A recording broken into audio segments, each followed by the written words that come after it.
We're live. Okay. Welcome, everybody.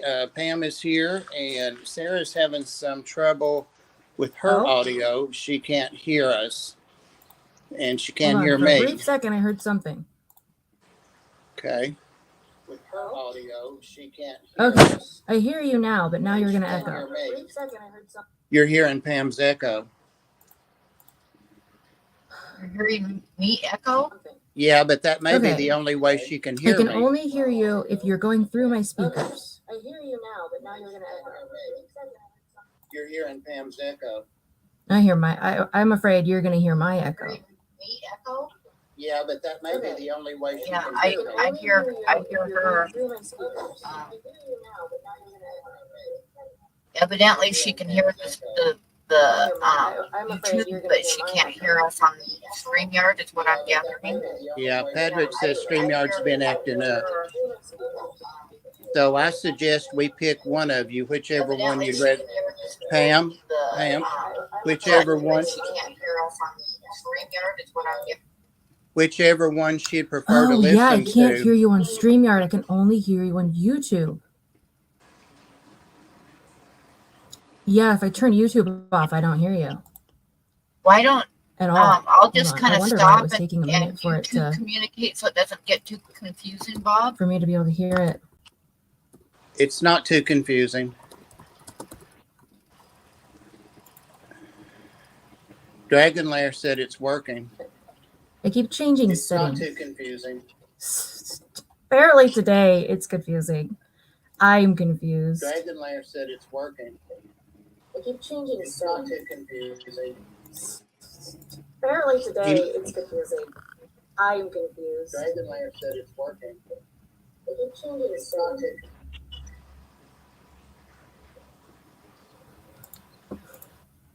Freaky Fish Lady Holly says it's working. Apparently today it's confusing. With them. I'm so sorry. I don't know what's happening. I don't know how to fix it.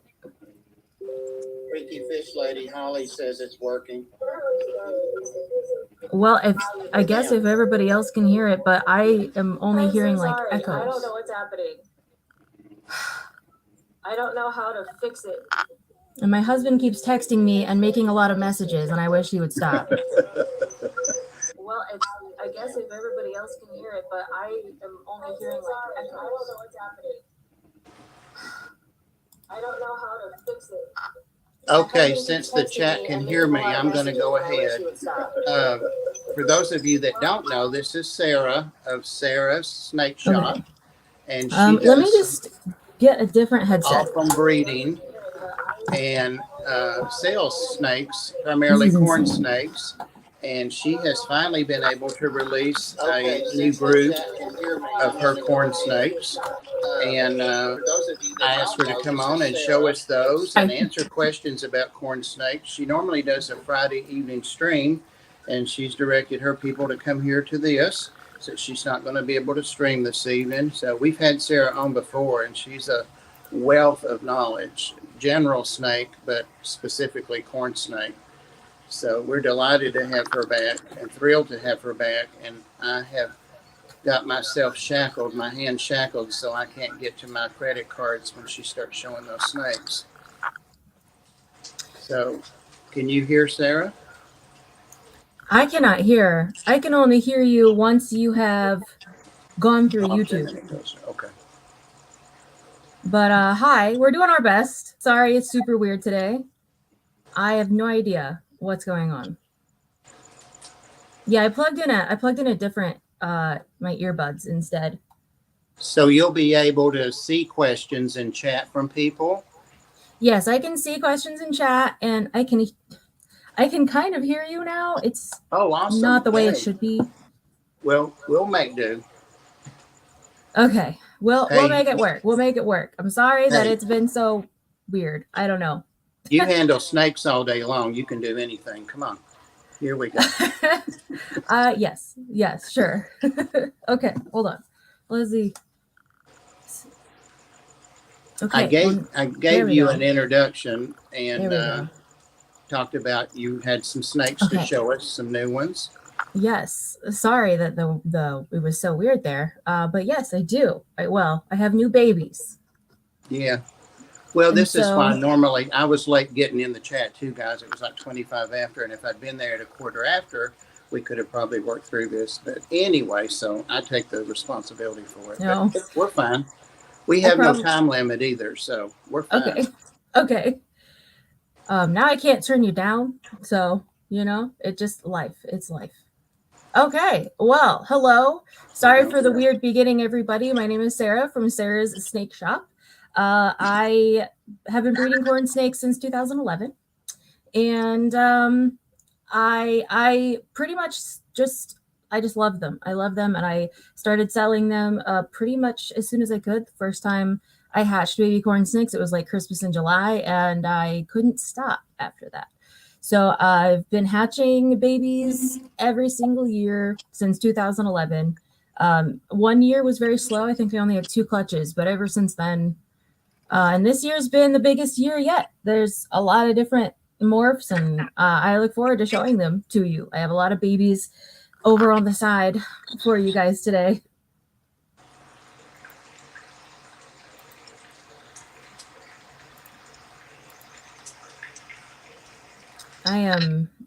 I hear a lot of things in the background today. How is everybody today, by the way? Since this is super weird. I'm sorry that the recording was odd. Thank you for the welcome back, Trash Cat. And thank you, Only Oscars, for subbing. I appreciate that.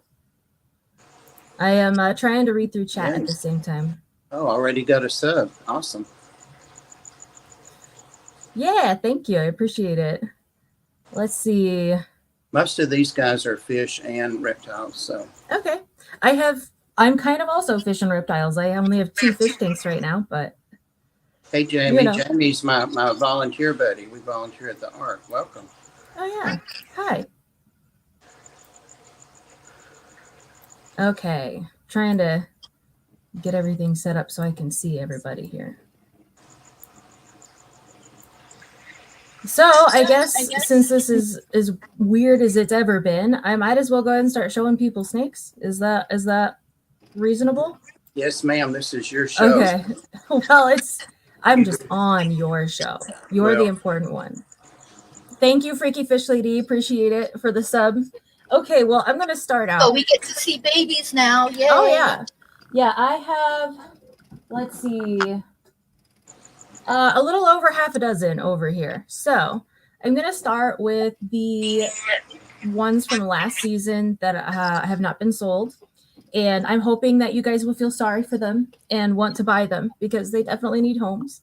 They're all the same morph, so I really only brought one. And she's an awful cute little one.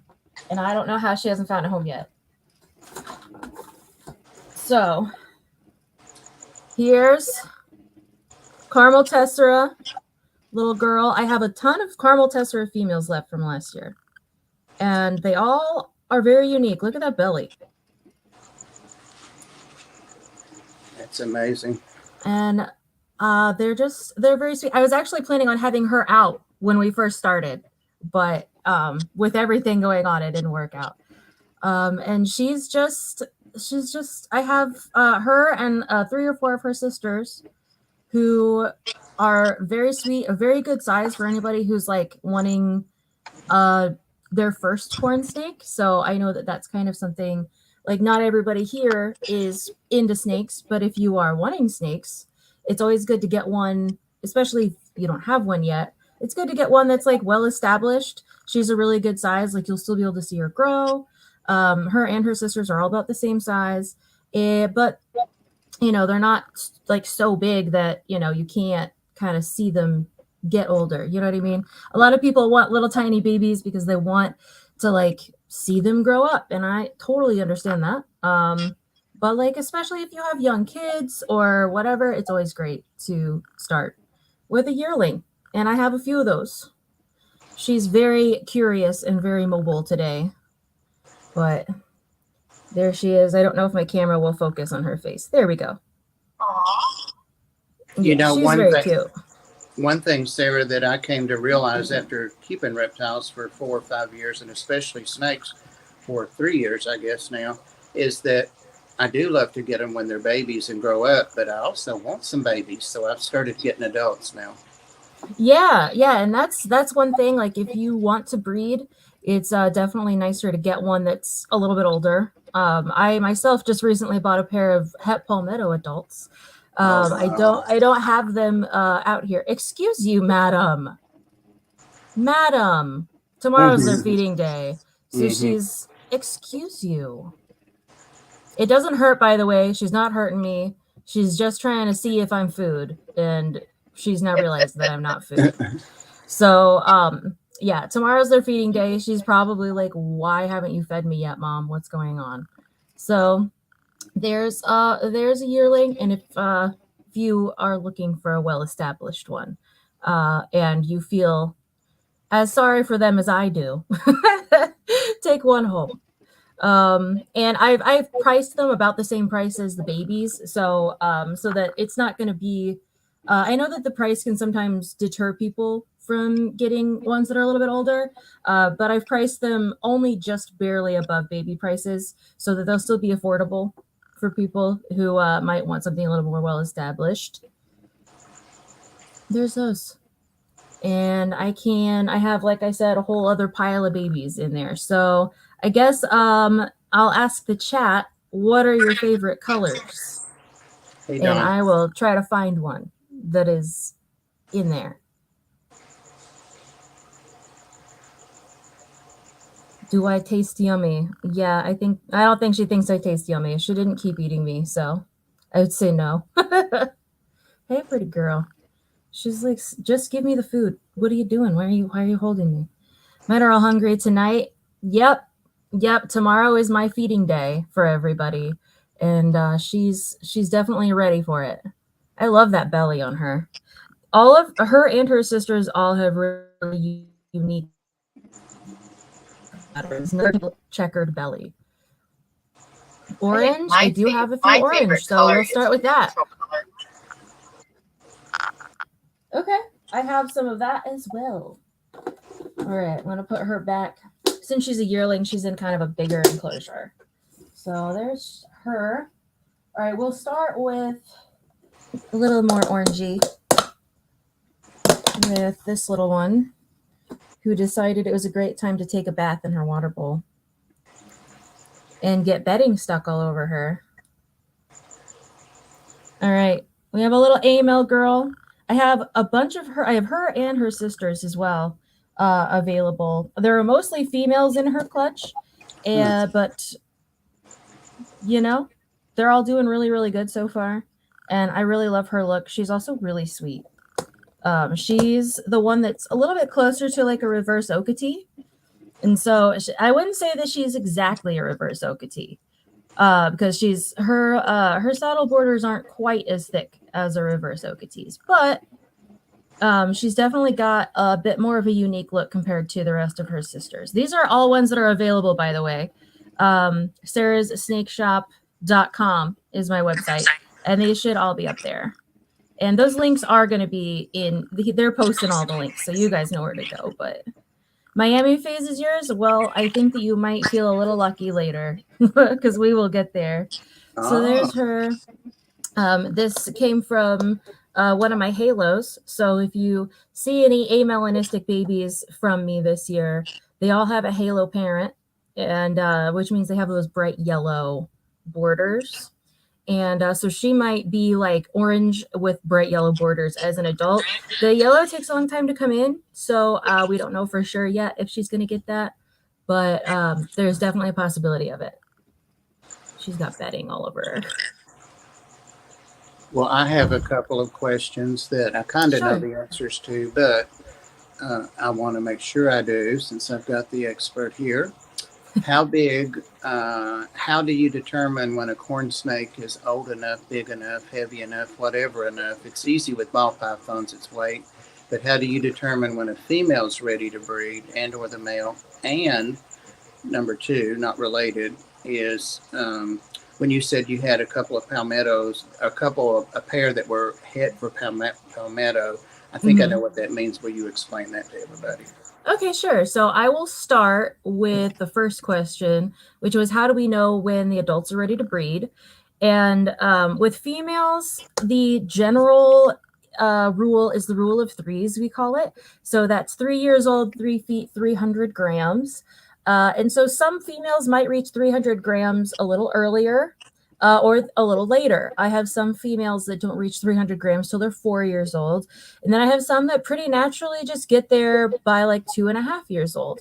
So weight is going to be the best factor, but you definitely also want to make sure they have length on them. So that 3 feet is also pretty important. The age is probably the least important, but I definitely don't recommend, just feeding them until they get to that weight. You don't want them to be at that weight at a year old or something. So 3 feet, 3 years, 300 grams is the best way to go with a female. And with a male, you can just kind of say the rule of twos. It doesn't matter as much with males. I've had males that were like 180 grams or 150 grams breed, and they're just fine. So, but it's kind of the same. It's kind of the 2 years, 2 feet, 200 grams for the males. It's more important for the females since they have to carry the eggs. And the other question, the het palmetto. So palmetto is a morph of corn snake that is all white with speckles all over it. I do not have one myself, or I would show you. Oh, hey, Chris, how's it going? I see you in the chat. And yes, Don, I am working with Motley and Stripe. I don't think I brought any stripes out just because they're all sold. The stripes have been going like hotcakes this year, but I did bring out some Motleys. So palmetto is a gene mutation where the snake is completely white, but has just little speckles of color all over it. And het is just short for the word heterozygous, which means it's just a carried mutation and not a visual mutation. That's not exactly what it means. It actually means that it came from one parent. It's only on like one side of the DNA, as opposed to coming from both parents and being on both sides of the DNA, which would make it like actually visible. It's not visible in a heterozygous form. It kind of is. They are usually a little bit more light colored, but I'm not going to get into all the details of that. Just that het is short for heterozygous, and that means it came down from one parent. And in this case, that means you can't see all of that pretty colors on them. Yeah. All right. Thank you. Sure. I'm going to move on to baby number 2 or 3, 2.5. I guess one of them's a baby, one of them's a yearling, but. Whew. Okay, put her back in there. Let's see what we got next. Someone said the classic colors. So I will get out of this girl. This girl just shed, and she has some really interesting colors going on with her. Give me this 1 second to get her out here. So she is what I believe to be a yellow jacket, potentially. She's a little bit lighter. Let's see if I can get her up there. She's very mobile. These are babies that hatched this season, by the way.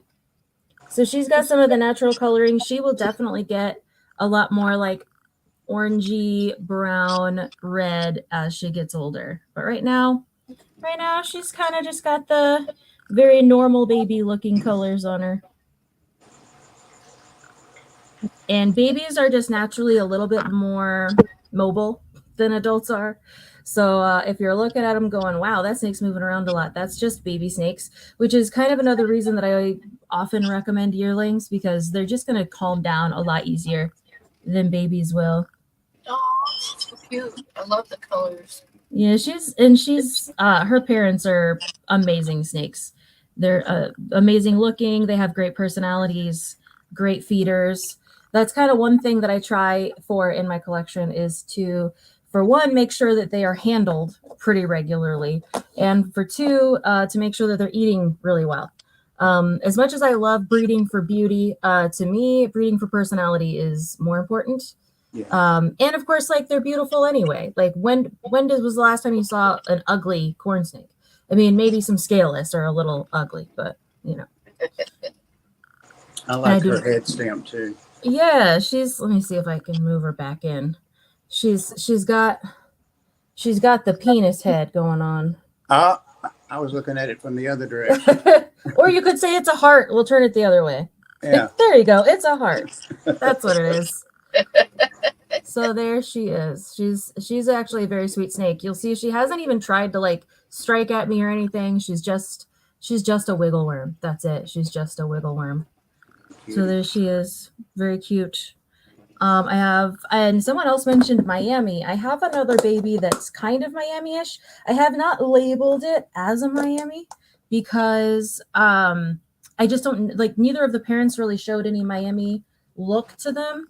And I don't want to, I don't want to do the false advertising type of thing just to sell stuff.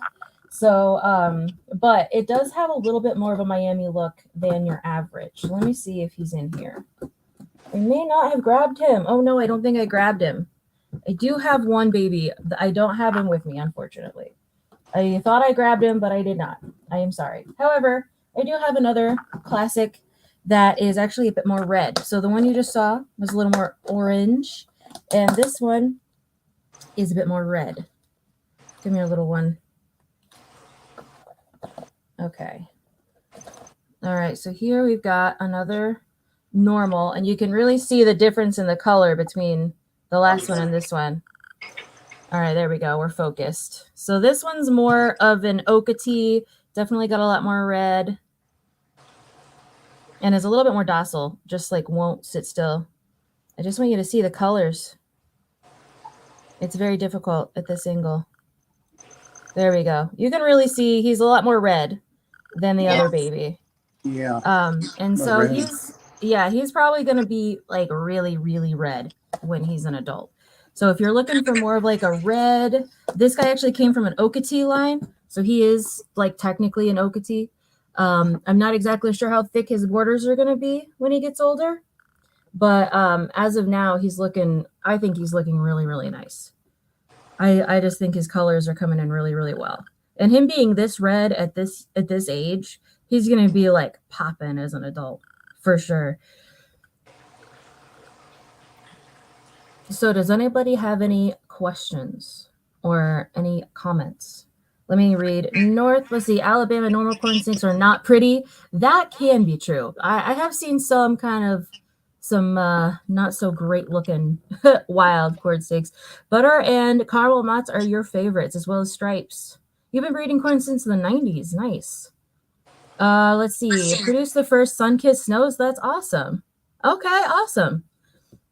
I will have to look you up, Don. Thank you for mentioning that. I do have some sun-kissed. I do not have any butters available yet. In fact, I don't think I'll have butters this year. I did breed a pair that would have produced butters, but it was an A-male to an ultra-male, and I ended up with all ultra-males except for one. So I didn't get any butters.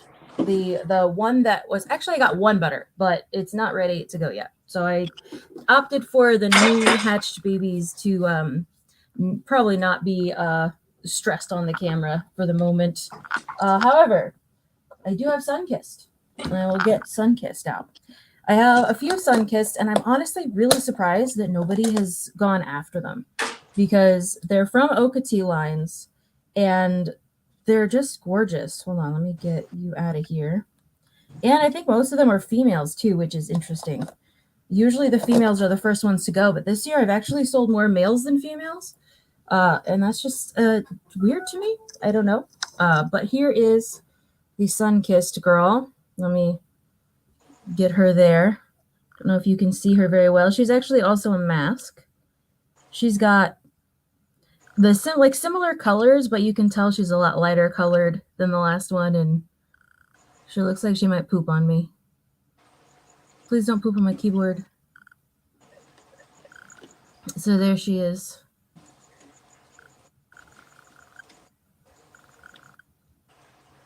I love her.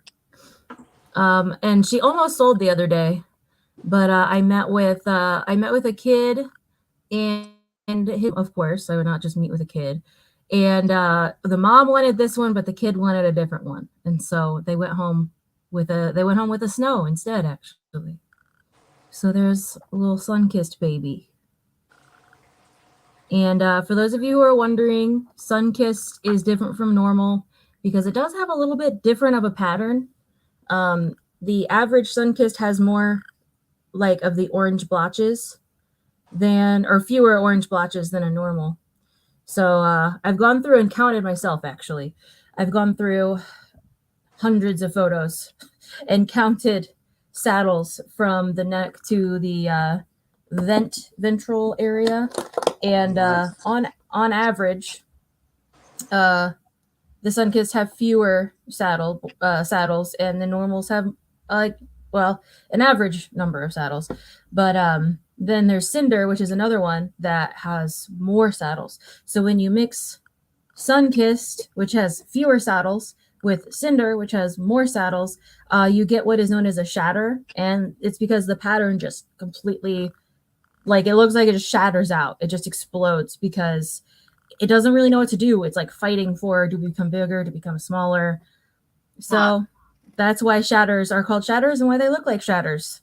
Pretty much anytime you mix anything with sun-kissed, though, it looks a little funky. Let's see. My wife and I are just getting back into corns. Oh no, last year collection of over 300. Oh my gosh, I'm so sorry.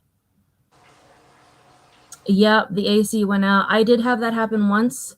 AC went out and it was very, very hot, and I actually lost most of my eggs one year with that. Thankfully, I didn't have any issues with losing like my adult snakes, and I didn't have any babies at the time, but I had a clutch of like 25 from a really nice lavender line, and the whole clutch was gone, as well as like a ton of other clutches that were also like in the same area. It sucked, but yeah, so I feel your pain, and I hate that happened to you. That must have been absolutely devastating, especially like walking in and smelling it first. Like you know before you see it.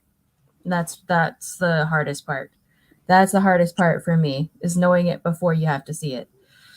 So I do hope though that things start looking up for you with the whole snake thing.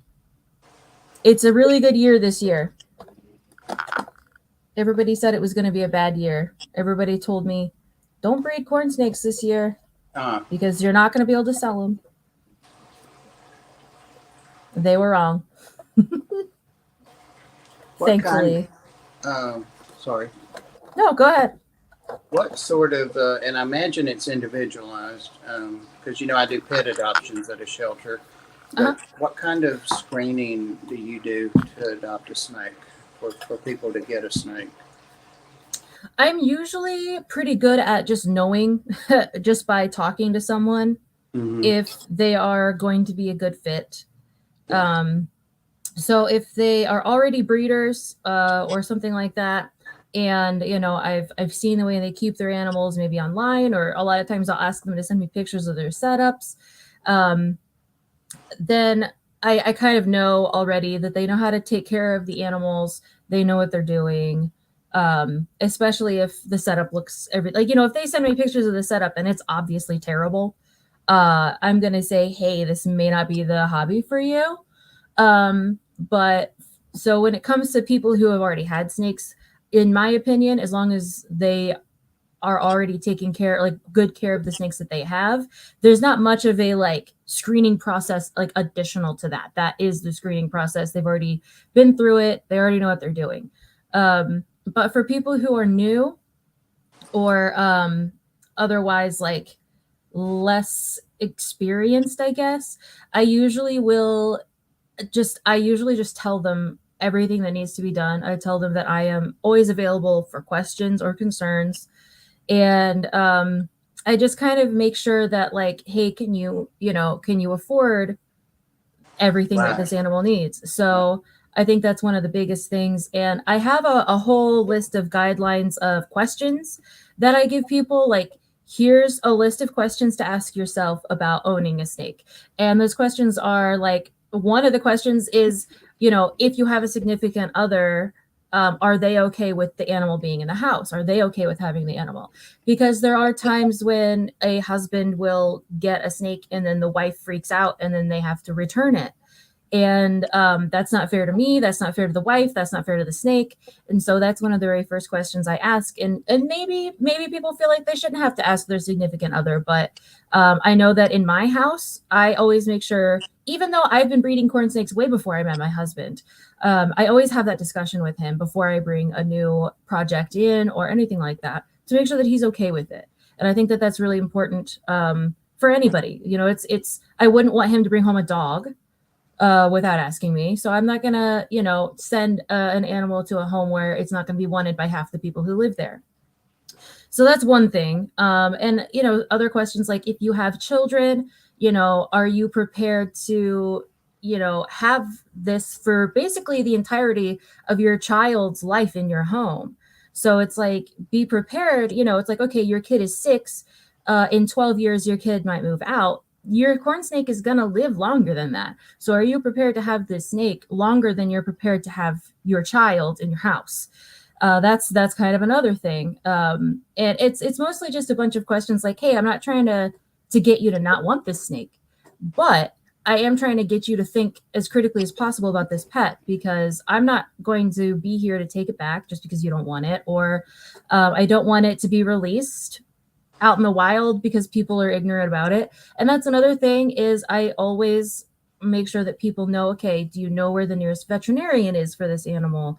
Like near you, or, you know, like just, I have a whole list of these questions to be like, hey, ask yourself these questions. And sometimes if someone is a little sussy, I will make them answer those questions directly to me. If it's someone that a lot of times people will contact me and they'll say, I've done my research, I've read the books, I've gotten the enclosure, I've done this, this, and this. Like, they have obviously done their research. They are ready to have this animal. I don't really have problems with that. I don't really feel like they need additional screening either. But if it's somebody that's just sort of on the fence, they don't know if they want a corn snake or a ball python, they don't know if they have the right enclosure, they don't know this, oh, they have 3 kids and one of them is 4 years old and wants to hold the snake by itself. And I'm like, okay, let's step back. Let's answer all these questions before we move on.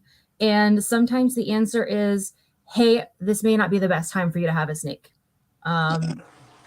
It's, you know, or a snake may just not be the best pet for you, you know, stuff like that. Especially like I had one woman that was like, well, you know, I want a snake, but everyone else in my house is terrified, including my husband. And it's like, okay, do you feel like this is a good decision? Do you feel like the animal will be safe in your house? And of course, she was offended by that question, but I'm not convinced that the animal is safe in the house if, you know, if there's dogs, cats, and a bunch of kids and everybody's afraid of the snake. Like, you know, it's just kind of like, I understand maybe you want to expose your family to this type of animal so that they're not afraid, and that's good. I appreciate that.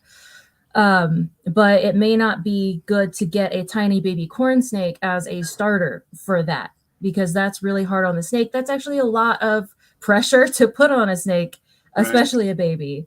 So it's like, okay, if you're going to do that, maybe go to a petting zoo that has snakes first. Maybe, you know, like there's a lot of other options to get your family exposed to this type of animal before you just buy a 5-week-old baby corn snake that you don't know how to take care of, you know. So that's it's a very leveled sort of screening process. There's the people that I'm not worried at all about, the people that I'm, you know, okay with. I notice that they're trying, and then there's the people that I'm kind of like, this is probably not the best time or animal for you. It's amazing when I'm listening. I think about what about, and then you say that in another form, like the one going away to school. We have 2 colleges near us, and we get 4 girls sharing an apartment, and they want a cat. Well, what happens in 4 years? Oh, we'll keep it. No, they don't. They always bring it back. So we just don't do that to start with. We want it in a home forever. The only one that you didn't say, and you probably do it, is we found we didn't used to do this, and we started saying, do you have a dog or a cat now? No. Well, have you had one in the past? Yeah, we've had 3 dogs. Well, where are they? What happened to them? Well, one got ran over, and one we forgot to feed, and one ran away. You know, so we're like, oh, hell no. You know. Yeah, and that's not something that I have even considered, and so I will actually be implementing that. That's a good thing to implement. thank you for mentioning that. Well, not as a suggestion. I'm just saying you covered everything that we cover with dogs and cats, so you're very, very thorough. So Yeah, well, but that's just something I hadn't considered. I'd never thought about asking them, have you had 500 snakes in the past and they've all died because they starved to death, you know? So I think that is a question I'm going to put on my list from now on. Oh, good. I'm going to, unless there's other questions, let me read chat really quick. Dogs are children. Yes, I agree. That's why I don't have dogs. I don't have dogs or kids because I don't feel that I'm ready for either of those. It's a lot easier to take care of 500 corn snakes than it is to take care of a child. And I know that sounds crazy, but it just is. Like, it's about the same amount of time. However, like, I mean, my husband and I are talking about kids in the future, and that's, you know, something that might eventually happen. But yeah, it's a big responsibility. A dog is a big responsibility, and kids are a big responsibility. I don't own a snake. She lives in my yard and follows me around. It's a spotted king. That's so awesome. Like, spotted kings are really cool snakes. I have a desert king, just similar to like speckled kings. Not exactly, but they're similar in personality, I think. And they're definitely really, really great snakes to have. You don't try to handle her, but she crawls on me. That's cute though. It's nice that that the snake is comfortable with people. Her name is Starlight. That's so cute. You have a stray snake that you like. Do you ever feed her? I guess that's one question. I was wondering Get that a too. mouse and just throw a mouse out there for her. Like, here you go. Just like feeding a stray cat. They're hanging around. Yeah. Let's see what we've got in here. I have my box of corn snakes. So we talked about motley earlier as well. So I will bring out my Anery motley that I have here. I got a ton of Anery motleys this year. So about 3 or 4 years ago, probably 3, I don't know, a few years ago, I saw online it might have actually just been a couple years ago. Whatever, doesn't matter. I saw online a pair of what was being advertised as ghost blood red corn snakes. And they looked it by the photos, but the photos were not great. And I get them, and of course, they're not ghosts or blood reds. They are Anery motleys. And they were like breeding in the bag. And the female, she loves laying eggs, and she's good at it. And so I have been getting Anery motleys from her, so many of them, every single year. And honestly, she just gives beautiful, amazing babies. I keep breeding her to other Anery motleys and Anery stripes and ghost stripes. And she just gives me these beautiful, beautiful Anery motley babies. And I just adore them. All of them, they have such good personalities. And they all eat really well, and they all have such beautiful coloring, and they're all so unique. Each and every one of them is so different. The ones in this line, sometimes they stay really dark, and sometimes they get really, really light, and they almost look like ghosts. So, and for those of you who are wondering, a ghost corn snake would look similar to this, only where it's really dark. It would be a couple of shades lighter. So it wouldn't be a jet black. It would be more of like a medium gray color instead. And I just keep, she's, you know, she's a great snake, and all of her babies are great snakes. I just never have any issues with any of them. And I love the way they look. I am really hoping to eventually like outcross her line to other things. She has produced halos for me in the past. So I have a female halo snow motley from her from a few years ago who might breed next year. So if you're looking for like super high quality personality and you don't mind like the sort of gray on gray snakes, these Anery motleys from, if you're wondering, it's clutch number 92 this year. So if you're like, hey, I kind of want one, but I want to make sure I'm getting one that's going to eat and have a good personality, any of them from clutch 92 are going to be good ones. Good ones to get. Sorry about what? I was putting that over there, and I know some people would rather see the snakes, but I like it to be throughout the stream when people are rewatching also. Oh, it's okay. Yep. There we go. You can see her. See, I can't remember this one is male or female. This one's a female. I have a lot. I think she might actually be the last female I have. I have a few males up for sale Uh-oh. as well. There we go. Get on it, guys. Like, yeah. She's just so sweet. I just love her so much. Yeah, she's not she's like even really a little one. calm. Really Yeah. calm.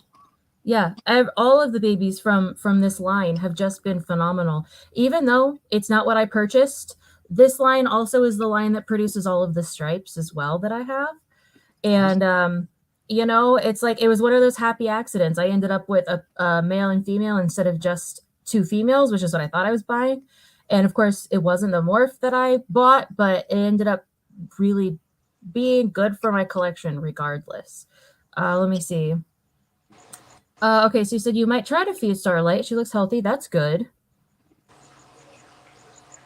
She keeps the venomous snakes out of her yard. That's a big plus. Yeah, that's definitely true. Those king snakes will eat venomous snakes. Hello, Peta. Is it Pet Stoics? Pet Stoics. Okay, I thought it was Pet Stoics for a second, but I'm dyslexic. I was like, oh, a stoic. Okay, no, Yeah. okay. They're probably type B anery. Mine are actually anerythristic type A. They have been tested. I do have at least one type B anery here.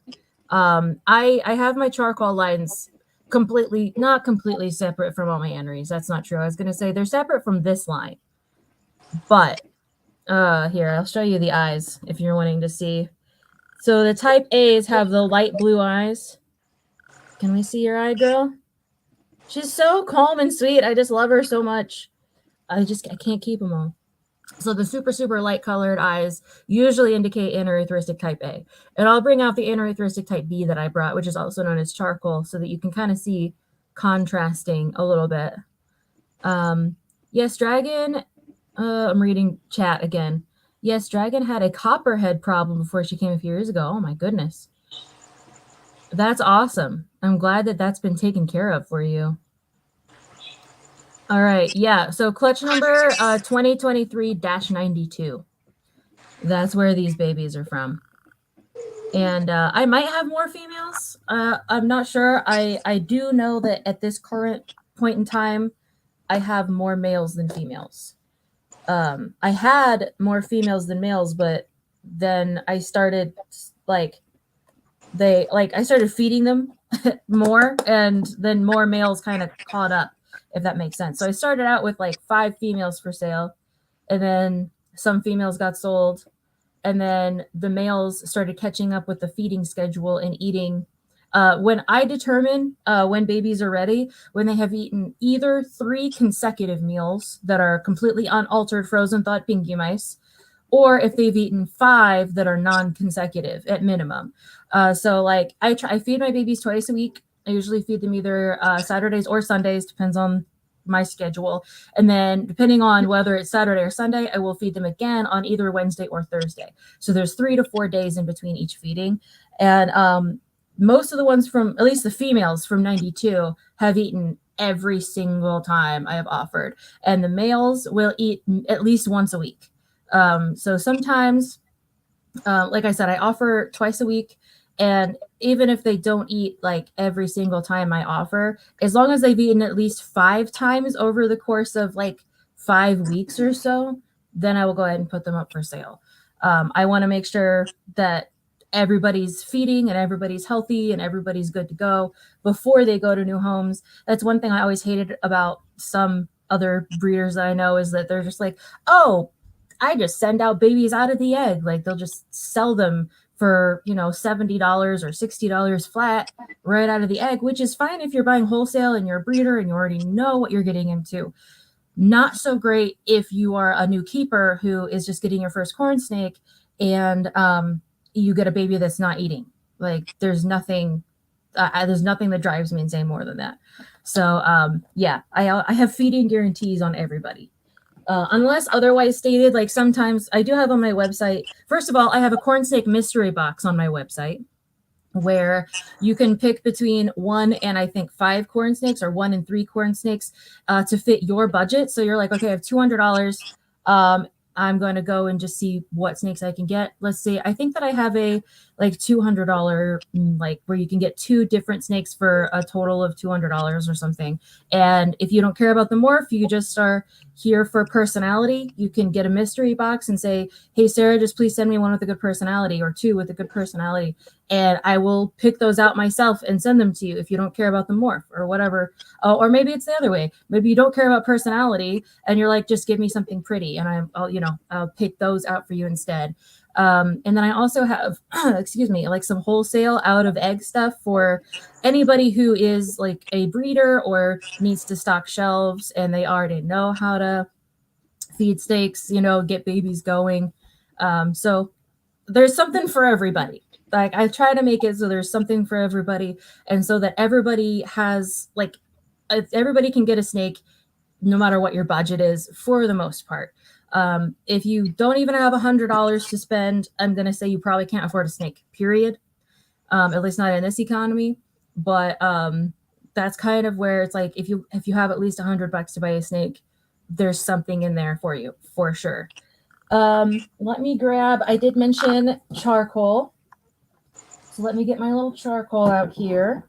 Such a sweet little thing. I love charcoals. I love I'm glad you mentioned those things on your site because I don't remember either of those.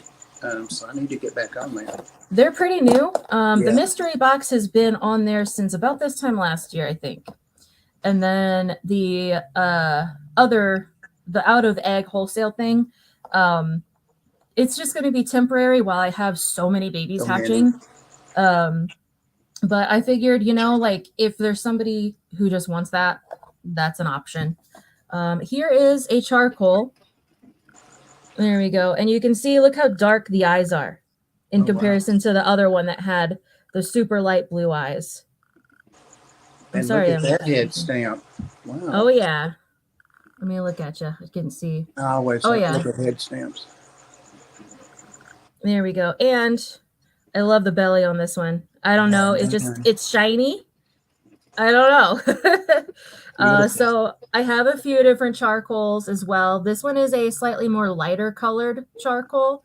They usually actually are a little darker than this one, but this one just has such a sweet personality. A little bit more of a wiggle worm than the Anery Motley that we just had, but still very, very sweet little baby. I just adore them. Charcoal was an accident in my collection.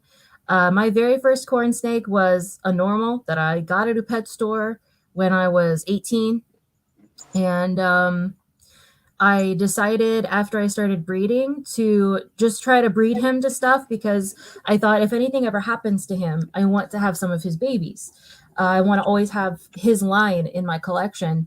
And so first thing I did was breed him to a snow and found out he was het Anery. And he also produced a lot of masks. And I was like, that's super weird. He doesn't look like a mask. But it turns out he genetically was just a super low expression mask. And for those of you who don't know, I don't actually have a mask out here, but mask is a mutation that changes the head pattern to kind of look like a scream mask. And it also will split the belly checkers down the middle. So it kind of looks like there's a white line down the middle of the belly checkers. And it does a few other things, but it was just really surprising to have that. And then I decided to breed him to a granite, which is anerythristic and diffused. And I proved him out to be het diffused. And then I bred him to a pewter. And then it turns out he was not only het diffused, but he was also het charcoal. So I had figured out he was het charcoal, anery, and diffused within about a 2-year span. And then a couple of Motleys popped out of some breeding that I put him to. Actually, I think I had loaned him out one year to a friend of mine, and he bred her to an Anery Motley and got some Motleys. And so we knew, okay, he's het Motley as well. And it just like kept going. I bred him back to one of his daughters one year, and then Sunkissed popped out. And it was just one mutation after another, after another, after another. And so when you see anything on my site that says possibly het everything, or like possibly het hypo, red coat, motley, charcoal, blah, blah, blah, blah, blah, blah, blah, it's all out of my Flair line. So because Flair was the name of my first corn snake. And this is one of those babies that originated from my old man. He did unfortunately pass away a few years ago. He was old. He was just really old. He was losing pigment. He had cataracts. And yeah, it was really sad. And I buried him under the tree in the backyard. And but I have 4 or 5 of his daughters, dozens of his grandkids, a few of his grandsons as well, that are a huge part of my collection now. And I'm kind of starting to separate it out between the like sun-kissed versus the charcoals versus the aneries, so that they are not all mixed together. But I also like the mixes once in a while too. I did hatch some sun-kissed charcoals this year, which was really nice. It's really nice to get some of those combinations, because I never thought, I didn't care about sun-kissed, I didn't care about diffused, I didn't care about charcoal, but then they all just started showing up in my collection through that mail, and now it's one of my favorite parts of my collection. You get all the happy accidents. I do, apparently, at least when it comes to that line. And it was the same thing with my Halo corn steaks, which for those of you who don't know, Halo snows they're pink and white, and they have some yellow around their like outlines. And I happened to hatch one of those in my very first clutch of corn snakes that I ever hatched. And I kept one snow male. Didn't know he was going to be extra yellow. I kept one, and then there was another snow male in the same clutch, and I sold him. And a year later, the people who had purchased the second snow came back to me and just wanted to show him to me. And I noticed that he looked very, very different. My snow was super, super yellow, and theirs had like no yellow at all. And so I started kind of asking around, like, to people online, like, hey, have you seen anything like this? And then someone suggested that I start test breeding that to see. And back in 2019, I proved it to be, finally, after years and years, a decade of breeding trials, proved it to be incomplete dominant mutation. And the like super form of it has, I feel like I've lost something here. I still hear and see you fine. What now? Still okay, hear you sorry. Fine. Okay. The super form gets completely yellow saddle blotches, and the het form gets just the outlines. And so that was really cool. And I had a couple other people who were also kind of working on the same project. I didn't know about them, but they came to the same conclusion that I did. Like a couple of years after. And so it was really nice to have that validated by someone else as well. And it was just really nice. So I had these 2 like goldmine projects just kind of out of the blue, kind of random. And so yeah, there is definitely an element of luck in my success, I guess you could call it. Little baby. Now, do you ever have the halos for sale?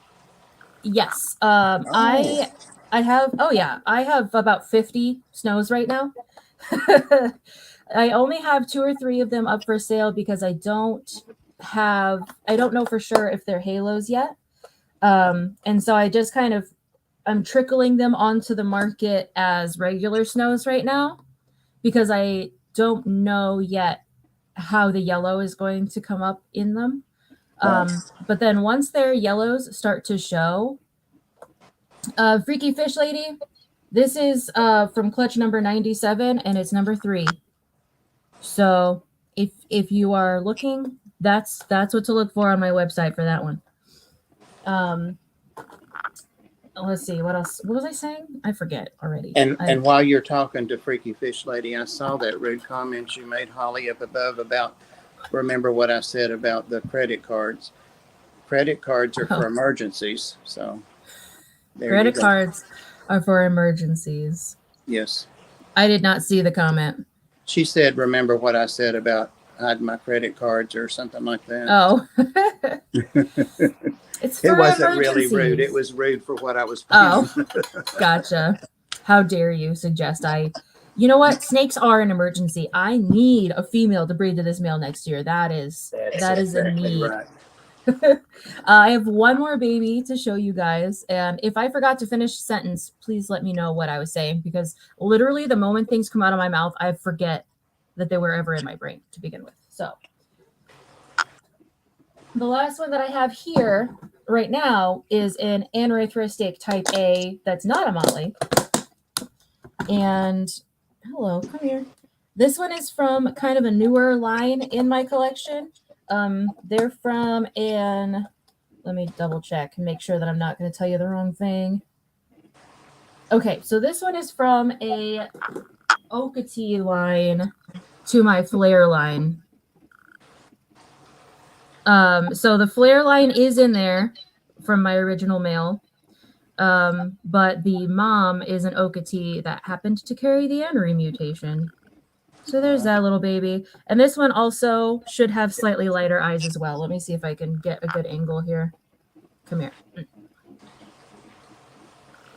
Yeah, you can see maybe that the blue in the eyes is a bit lighter than the last one.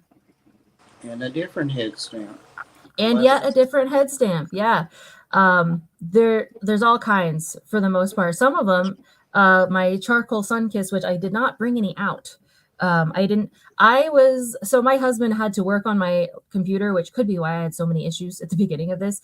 He had to do some adjustments on my computer before I started on this. And I was cutting it real close, even getting this thing started at all. So I kind of just grabbed a handful of what I had for sale to put in here. I was like, all right, I just want to make sure I have one of each morph here for the most part. I didn't get any snows either, but I do have some snows from the Halo line available. All of the snows that are on my website right now are possibly going to be Halos. But here's the catch. If they don't sell for the regular snow price that they are at right now, before their yellow comes in, if their yellow comes in, their price goes up. It almost doubles. Actually, it more than doubles. So if you want to take a chance on getting a Halo for a regular snow price, there's a 75% chance that you get an extra yellow snake, either Halo or green blotched in any of the snows that I have for sale right now. But until that 75% chance is a 100% chance, I'm not going to sell it as having that extra yellow for sure, because I don't play that game. I do not play the guessing game with that. I just have so many babies. I needed to put some up for sale that were ready to go, no matter what the morph ended up being. So that's where we're at. The pose is awesome. Yeah. Thank you. Let's see. Is it Mickey? Mickey M? I'm glad that you're learning. I try to teach. I do try to teach. You would need proper snake training. It's, it can come pretty naturally once you get it, once you get the hang of it. It's just like any other pet. You just got to learn each one has their own personality. Each one has their preferences. And as long as you kind of get the basics on like how to take care of them, it's all a matter of just, acclimating to their personalities after that. This one is fighting me. Go ahead. I'm just going to ask to be sure you feed just, for the most part, you feed frozen thawed. Yeah, I only feed frozen thawed. If I have a snake in my collection that will only eat live, it doesn't stay in my collection, and I will sell it as feeding on live only. I don't have easy access to live rodents at all. Like I used to have a really big rodent breeder near me, but he retired a few years ago.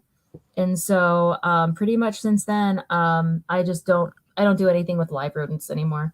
I've had too many snakes get bitten, and I've actually had parasites that traveled from rodents to snakes, and the vet had to do some deworming. So I just thought, nope, no more live for me. Not doing that anymore. Nope. Oh my God. I had to get a couple of little mice for a snake that I was told was frozen thawed feeding, and then find out later it wasn't. And I tried even force feeding it. I mean, assist feeding it, don't say force. Yeah. And it just wasn't working out. So I did get a few mice. Well, one of them he told me was pregnant, and I could see it was when I got it. And of course I held that one last. I got the snake feeding, but she had 11 babies, and I thought I'd be able to, like Pam on here and other people, I could rehome them, but nobody wants mice. So now I've got A seven bunch of mice. baby mice pregnant, and I've got to do something. I'm going to have to start feeding them because I mean, Yeah, that's you need to use them for feed. I hate to say it, Bob, but you do need to just feed them, I bet they're or you're named. going to end up with a million mice. Yeah, It does happen like that. It definitely can happen I like won't that. ever do it again. They're so sweet. I'm sorry. I know. I know. I've had the same problem, especially one of my really good friends used to breed mice and rats. And she well, mostly mice. She had some rats for a little while, but she mostly had mice. And she really liked to breed the like special mice morphs. Like, you know, she had the ginger ones and the ones with the cute fluffy fur. And she fell on some hard times and had to euthanize them all. And I felt so bad for her. And then I ended up getting them as snake food, which I also felt really bad about. I was like, I know you used to be a pet. I'm sorry. Do you know how she euthanized them? I don't want to get real graphic, of course, but I hadn't thought of that. Yeah, so you can kind of do a makeshift CO2 euthanizer. What I have seen done in the past is, and what I've actually done in the past a couple of times, I was not as successful as people have been. So, but I will tell you what I have heard of other people doing, which is better than what I did. Getting a, you know, the paintball gun, little cartridges of CO2. You can get those. You can get those. And if you have like a sealed plastic small container, especially if you have small like baby mice, this would be for like baby mice, not for like adults. But you can put them like in the bottom of whatever sealed container you have. And if you can get an adapter for those little CO2 things and put it into the top of the sealed container, the CO2 just it sinks. So it fills up the bottom and they just fall asleep. And that's it. That is the most humane way, really, to put them down. So it's a difficult part of life. But another option, which is also kind of weird, is to just like let your snakes kill them. That's one thing that I have had to do in the past. Is like, so like when I lived with one of my former roommates who had snakes, he'd always get live for them, and the snakes eventually just like didn't want live for some reason and wouldn't touch it. And so we didn't have any other way of euthanizing back then, and so I just threw it in for one of my snakes and had my snake kill it, and then I put it in the freezer, and then the snake got a frozen thawed treat for his efforts. Well,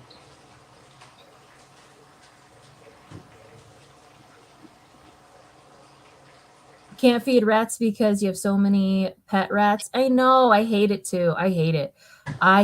The first time that I fed like a baby rat to something and it was like screaming, I was like, I'm never doing this again.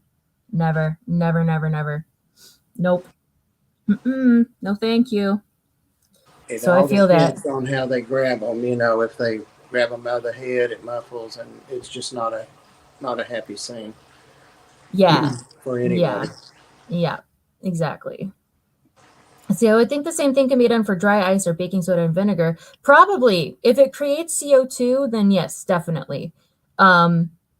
Maybe. I don't know. That's something I am not personally going to test. But if someone wanted to, they could. And of course, there's always the, like, sometimes baby snakes need to be euthanized. And it's good for that too. Like if you hatch one that has really bad deformities, but you don't want to just see it starve to death. But I have a king snake for that now. As much as I hate to do that, to me, like that's just the best thing to do. I hate it, but it's over really quick usually. So king snake knows what he's doing. Yeah. Huh. That's cute. That's cute, Holly. Holly is Freaky Fish Lady. So. Yeah. Okay. I see. Cute story. I can feed frozen thawed because someone else killed the rats. Yeah, that's one thing. Like, if it's already dead, if I don't have to do it, that's definitely easier. Well, I they're don't have to do it. sanitary and it was done humanely, and Yeah. you don't have to be, I mean, you still, but snakes got to eat, and that's what Yeah. they eat. So, There is the Reptilinks option, which I do have a code. It is Sarah's Snake 27, all one word, at reptilinks.com. If you don't want to feed rodents and you are looking for an alternative to that, I do recommend Reptilinks. All of my adult females that eat Reptilinks regularly all double clutched for me this year without a second breeding. And they tend to bounce back a lot better after breeding, or after laying eggs, I mean. And I know a lot of people are a little iffy about them because it's like, why would you feed a snake a sausage? And it's like, well, the sausage is made of rodents. It's made of rodents and birds and that, all the stuff that a snake would eat, and it's the whole food item. So it's not just the meat, it's the bones and the organs and the fur and the feathers and everything else, except for the frog. The frog is the only one that is just frog legs, with the bone. But frogs, if you get the wrong frog, there's more of a chance of illnesses being transferred, so they only use the legs. And sometimes I'll start off baby snakes on frog reptilinks because baby corn snakes will eat frogs in the wild. So if you're wanting a baby corn snake that's on Reptilinks, I actually do have some of these yearlings that I mentioned earlier on Reptilinks already. They'll also eat mice, so don't worry about that. But I will put them on Reptilinks for people who don't want to have frozen rodents in their freezer. They'd rather have little sausages instead of having a whole bag of frozen rodents. And I think that's perfectly fine as long as the snake is healthy, personally. Reptiles are fantastic. I'm so surprised there aren't a lot of competitors. Yeah, I agree. I absolutely agree. And I do if you do use my code, by the way, it's $5 off. And I also get $5. So it does help me if you want to do that. And they have a $100 money back guarantee. So I'm not going to go super far into the rest of that, but I do recommend them, and I do have some snakes that are on them that are for sale. If anybody is like, I know a lot of people are turned off by the whole having to feed off a rodent or a bird thing. But I use the quail rabbit mix for my adults, and I use the frog for the babies, and it works really, really well. Lucky Stone, hello. We haven't seen you in a while, but when somebody like Sarah's on, I see you come in and work. Thank you. Hello. Yeah. Thank you for lurking. Let's see. I think I'm caught up on chat. Was there anything that I missed? She said that there was you picked some tomatoes in a ball cap and laid on the bed and went to sleep, and a baby mouse was asleep there the next morning. Oh my goodness.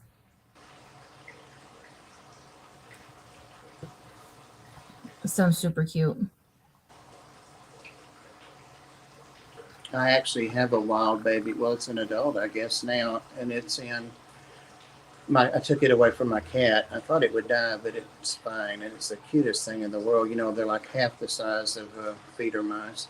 Well, I'd gotten another feeder mouse, and I liked its color, so I knew for then I was way down the rabbit hole. So I put it in with the other feeders, the babies that I have, and they fought it till they beat it up real bad. So I took it out and put it with this one, thinking it would kill the little wild one. They snuggle together. They're both like little outcasts. Aww. So I'll always have those two, unless they start breeding. I don't think they can, but. Okay. Jesus. Someone asked me who sketched the portrait behind me. Let me get that information for you really quick. I think they're talking about this one right here, which is actually a relatively good portrait of me. I can wait, hold on. I don't know how to find. Okay, here we go. It's been a long time, and I'm not sure. Hold on. I'm not sure if I'll be able to find it quickly. But it was someone who. Go ahead. That's on your Facebook and or Instagram too. So. Yes, it is. It's on my, it has been on my Instagram. I might have changed my Instagram photo, but it is it's here and there. Um I can't remember. He did sign it, but I can't read his signature and I feel bad. Um I I don't have that information in front of me, but if you are curious, hold on. I wish I could find it, but it's been so long ago. I knew someone was going to ask. Like I was like I should have this information ready in case someone asks. And I didn't do it. I don't know how to search for it either. But is But that yeah, safe? Dragon Lair, is that safe? I don't see chat at the moment. Hold on. Says my big male carpet python will eat grocery store chicken parts. It's not that it's not safe. Go ahead. You go ahead while I look for this. It wasn't me. Oh, I thought somebody was talking. Pam. I would just say don't. I would say it's fine to do that, but the snakes also need fur, feathers, and innards. So just make sure that your snake's getting everything that it needs. You know. Yeah, that's my only thing. They Okay, probably let's were see. wanting to be sure that wasn't me, Sarah. Since I saw you last, I've taken up art because Punchy Paints Pam. She has turtles and fish, and she's quite the accomplished artist. I don't know if you knew that, but she's nationally known and she's incredibly talented. But her and a couple of other people, they're in Australia. She has an art stream a couple times a week, and so instead of just reading the chat to them, I decided, heck, I'm going to try it. So I have no talent at all, but I'm learning some basic stuff. You've been learning really fast, Bob. But I'm having fun, you know, instead of just sitting reading the chat, you know. So yeah. I can't find that person. Let me run back and just actually no, I don't need to go anywhere to find this. Hold on. I can find it. I just need to actually look at the photo and read his signature. I could just go back and look at it, but I keep hoping I'll find it somewhere. But I don't see it anywhere. Let me go back and just read it. And I'll tell you. Yes, it's safe. Yeah. Okay. When you're out of rats and quail, which is exactly what she said, they need the other stuff. I never think about them getting the innards because I never see that, but they sure do. It looks like Jam Z is how they signed it. JAMZ. So I'm not sure if that's a nickname of some kind. I don't see it anywhere in my chat. Well, anyway, sorry. I can, if anybody genuinely wants that information, email me afterwards and I'll find it for you.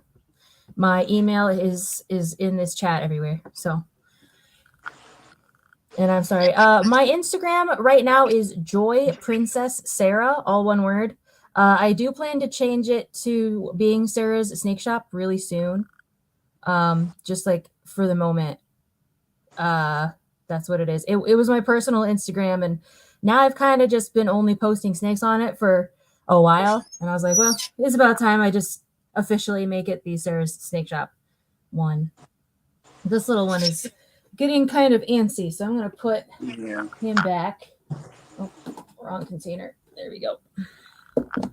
I know something you forgot. There was at least 4 different morphs that you said, oh, I didn't bring that one, or I meant to get that one, or so that sounds like another episode soon. Sure. I'm always down to do an episode, especially just showing off snakes. And I also, I'm always open to, if somebody wants details about a certain snake, then I'm always happy to give those details. Just shoot me an email, be like, hey, I really like the look of snake clutch number 95, number 2, whatever it is.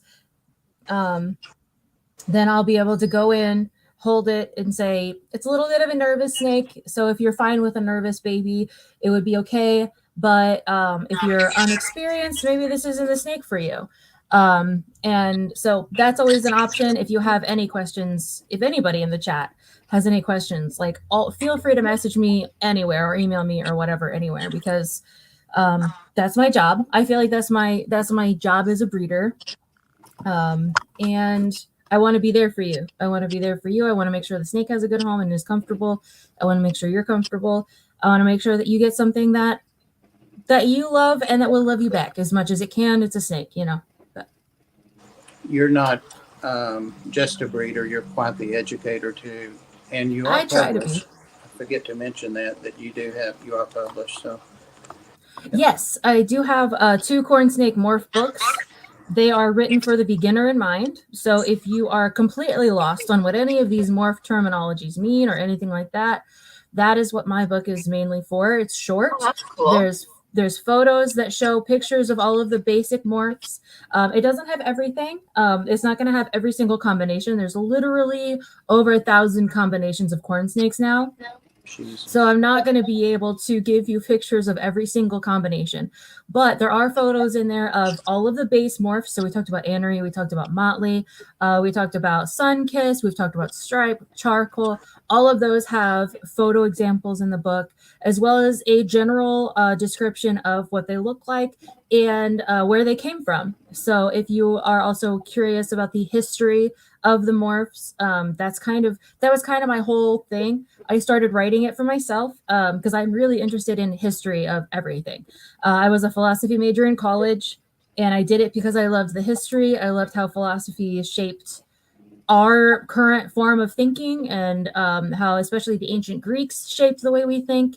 And it's that way. It is that way across the board. I love the history of everything.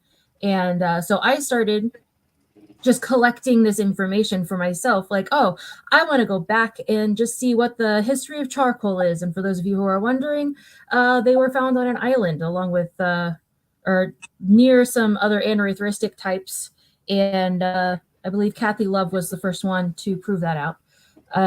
So that's like what started me on writing the book. And then eventually someone says, wow, you know a lot about this stuff, you should write a book. And I said, well, I know it because, and it's, I'm not giving new information. All I've done is compile the information. It's literally called like the corn snake cultivar compilation. A cultivar, for those of you who don't know, I know it's not a common word, but it fit with the the sound I was going for the book. It's just a morph. It's just a morph that it just means anything different from the normal. A cultivar pretty much just means anything different from what's normal. So corn snake cultivar compilations, and I have the history book of the main morphs, and then I also have the second book is on selective breeding. So if you want to know more about like Okatee in Miami, which we have mentioned both of, or if you want to know more about things like pinstripe motley or cube stripe or sun glow amelanistics, some things that are more specifically bred for a certain look. That's what the second book is. So yeah, if you're interested, I have those on my website. Yeah, and they're due for an update. They don't have everything in them at this point because there's actually a new mutation from the last couple of years called Black Diamond, which is very annoying to me because there's already a morph called Diamond, and that I'm like, really? You couldn't have picked a name that wasn't like one we already had. But yeah, so I'm gonna have to modify the book to add Black Diamond in, and also a few other things have been proven. I believe Halo was proven after the last update to the book. And Peach, I believe, might have been proven as a mutation since then. Yeah, so there's a lot of things that have happened since the last book, but for the most part, everything's in there. Just the very, very, very recent stuff has not been updated in there yet. Nice. Does anybody have any? Get you out of the spotlight there. It's my life. This is actually the replacement for my video this week. Normally I put out a video on my YouTube channel every single week. I do focus on educating about morphs, but lately I have had to kind of do sort of lower quality videos. I say lower quality. They're just videos that are more about my snakes because that's what I have time for. So, but yeah, if you are wanting to learn about morphs and you don't mind hearing my voice, I have hours and hours and hours and hours and hours and hours of morph information on my YouTube channel. So, Kathy Love is very knowledgeable about corns. I have all her books. Same. I asked for a book with her signature. I offered to pay. She asked me for my address and told me it was a gift. She is so sweet. I have met her a few times, and we're friends on Facebook. She's retired now, and she's definitely one of my main inspirations. It was kind of one of those, it's a very male-dominated hobby, and knowing that Kathy Love could pave the way in a brand new reptile hobby, like she pretty much was there at the beginning of the hobby. She had corn snakes before people were breeding corn snakes. And she really paved the way for everyone in the hobby, but especially as a woman myself, in a very male dominated hobby, she's definitely been an inspiration for me. So yeah. And I also have a bunch of book reviews on my YouTube channel as well. If anybody is like, I want to know what books I should buy and which ones are not worth buying, I have spent hundreds of dollars buying books, reading them, and reviewing them as well on my channel. So that's another really thing. awesome too. That's really awesome too. Want to show you guys something for just a second? Sure. I'm just going to blow my screen up. I know not your favorite. I was going to take her out and hold her. She's begging me to, but I know not your favorite. But here's what I'm showing you guys. Oh my goodness. They've been in there for, I don't know, 9 or 10 days. I just feed them. They drink the snake's water. Yep, it's two of my babies, and they're both girls. And I hope they're not pregnant. That's why I put them in there. These snakes never touch them. They'll only eat frozen thawed. But you said that. That's so funny. Yep, they've been in there for, Wednesday, week ago. They're fine. There's nothing wrong. But her male partner is right there. They never touch them. Huh. So, yep. I think they're just socialized to frozen thawed. The rats don't bite, the mice don't bite them. They scamper all over them. They did a shed and they ate their shed. But I mean, I feed them, but. That's anyway. funny though. Sorry. Yeah, the circle of life. Yep. Heck out of this. Sorry. You say you just saw my Instagram and all the snakes. Yep. I try to post a snake photo daily. That's my goal, but it's sort of like a nearly daily type of thing. It depends on if I remember. I'll be honest. My brain has been, just scattered to the wind since baby season started. So.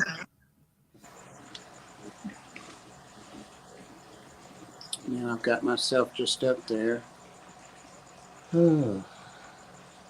Success. Yeah, we've had enough stream issues, right? There's so much. I'm so sorry, but I really did try everything, and then all of a sudden it just started working. Somebody said, I think Dragon Lair said that Instagram had been having issues this week, and I haven't been on it. I'm on here Friday and Sunday, so I didn't know that. So, okay. Yeah. Oh, thank you. You said I have a great reader's voice. Hold on. I can't read your entire thing. To listen to vlog podcast reading. Hold on. I can't see your entire message. It's like blocked by something else on my screen. But thank you. And it's a question. I'm trying to answer your question, but I can't figure out what the question is saying. It says to listen to vlog/podcast reading your books, ? So I've been on a ton of podcasts. So if you go to my website, I have a whole podcast page that links you to a ton of podcasts I've been on. Yeah, pretty much. And I think those go all the way back to 2016, maybe. Back when Corn on the Pod was a thing. Corn on the Pod no longer exists. However, my episode still exists somehow. So, and I do eventually plan, hopefully maybe, to do an audiobook version of my book, but it's hard to do that with morph books because there's only, so much that I can say about a snake morph. You know what I mean? Like, oh, Yeah, you this sent me one, the pictures. right, right. But you know, there's enough of a description. Like, okay, amelanistic means, you know, lacking melanin, which melanin is the black pigment in the skin. And so, since the snake normally has these 3 colors, but the black one is removed, this is the colors that are left. And so, like, it maybe it'll help. You can kind of get a visual if you're one of those people that can kind of visualize things in your head.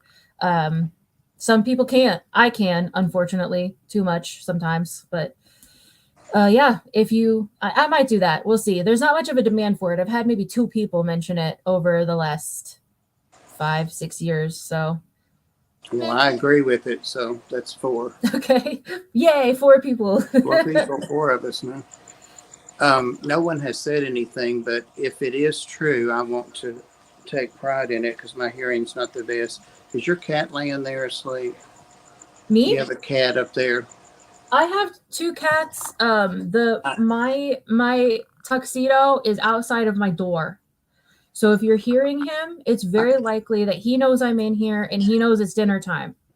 I just hear a cat purring, but I don't hear him meowing. Oh, no, he's not near me. Oh, He's not darn it. allowed in this room. So my It's hearing's not.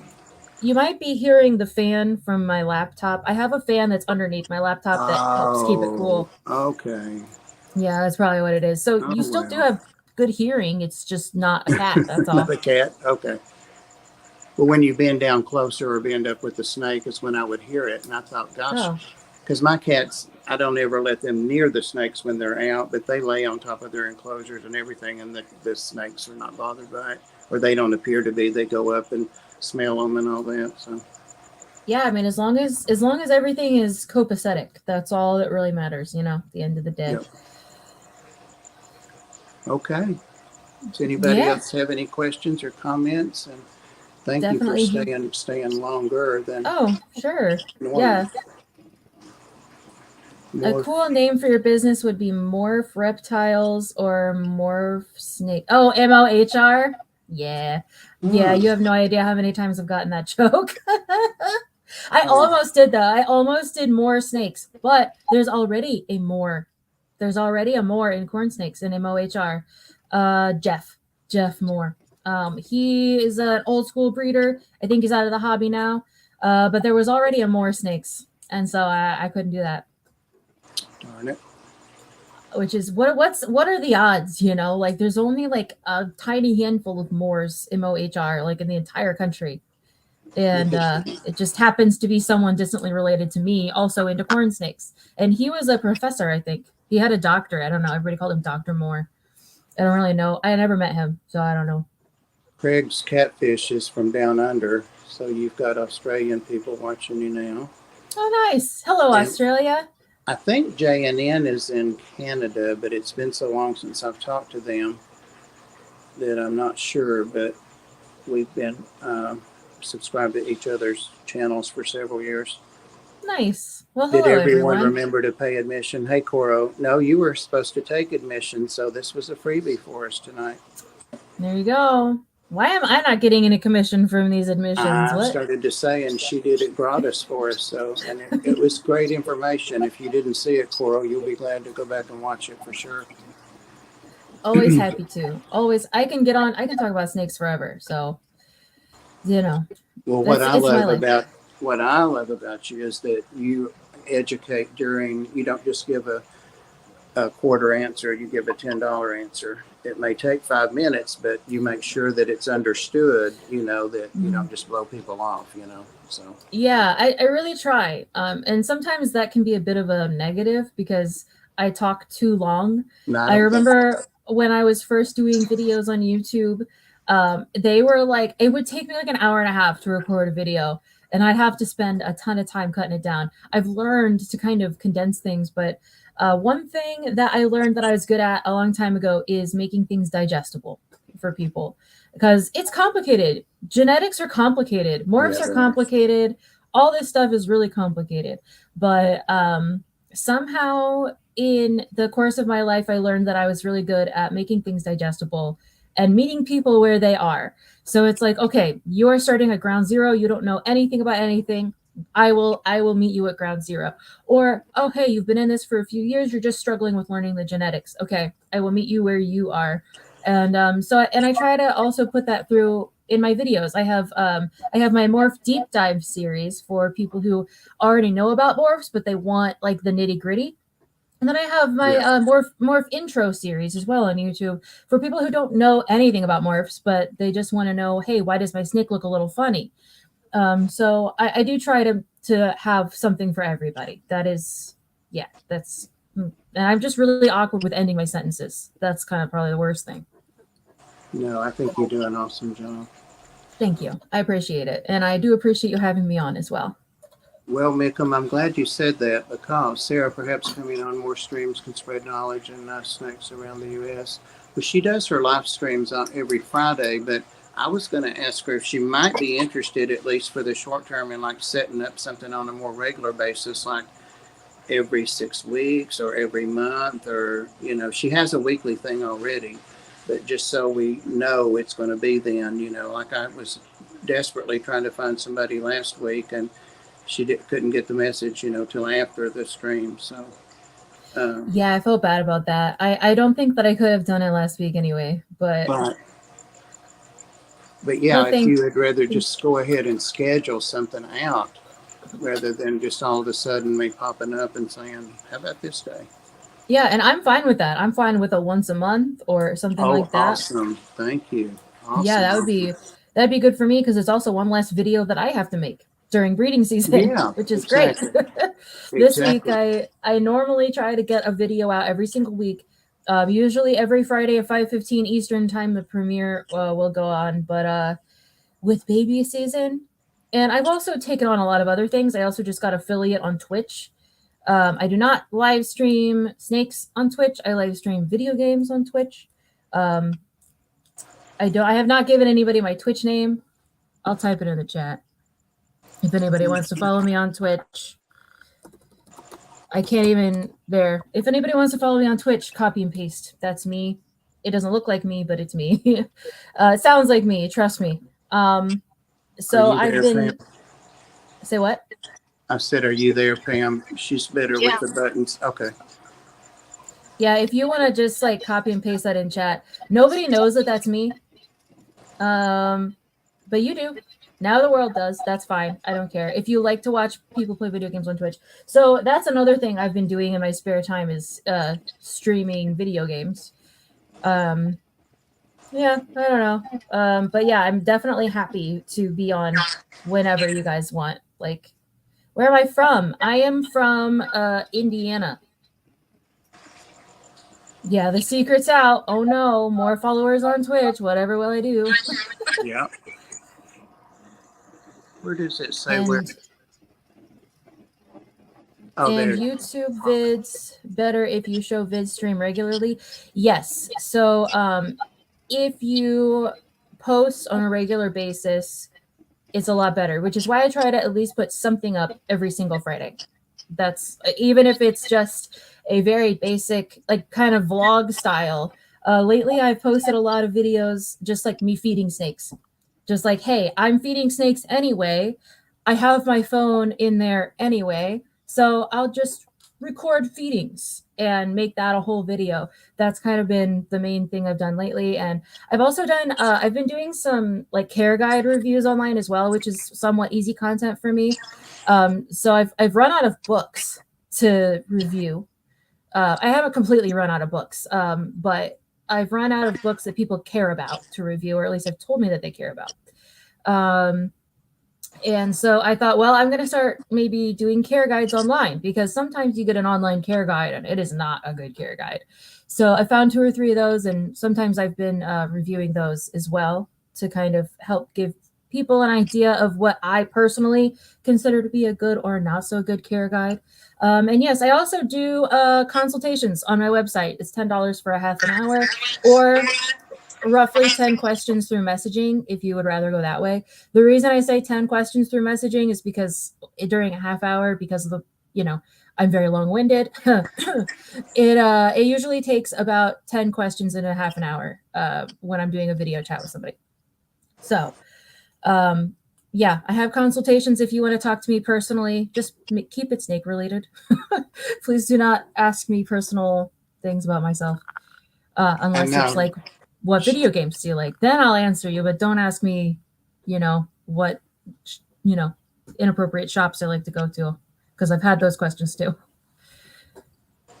Pam, she was too kind to mention that consultations, but I have to say it out loud. Consultations. Consultation. Sounds like I'm from the South. Consultations. Consultations. And charge more too. Yeah. I figure I'm gonna charge about what I make in my real job, which is roughly $20 an hour. So $10 half an hour. Yeah. Made sense to me. Yep. So yeah, that's it. Unless somebody else has more, I could keep talking forever. I know, and I would let you because I'm just sitting here. I've got notes, and But all right, thanks everybody. Sarah, thank you again. Thank you for having me. I always learn, and I always get so much. And the stream always does an amazing job, especially afterward when people come back looking at corn snakes and stuff. Oh yeah. So I'll get with you later and we'll set up like a monthly thing. That's sure. Incredible. I'm just thrilled about that. Yeah, we could do it like the first Friday of every month or something or whatever. We'll figure it out. Yeah, whatever works for you. Yeah, that'll be great. All right. Thanks everybody. And thanks for the moderators. Thanks for the members. Pam, thanks for being here with us in spirit. We can't see you, but you don't want to see me right now. I look like hell.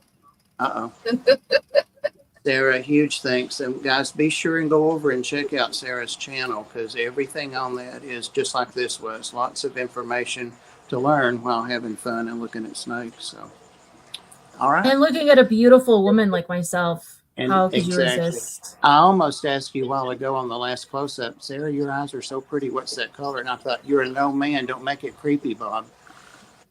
You do have pretty eyes, though. Don't make it creepy. They give me a hard time already. So thank you for showing them your eyes. Yes. All right. Good night, everybody. Good night, guys. Good night, guys.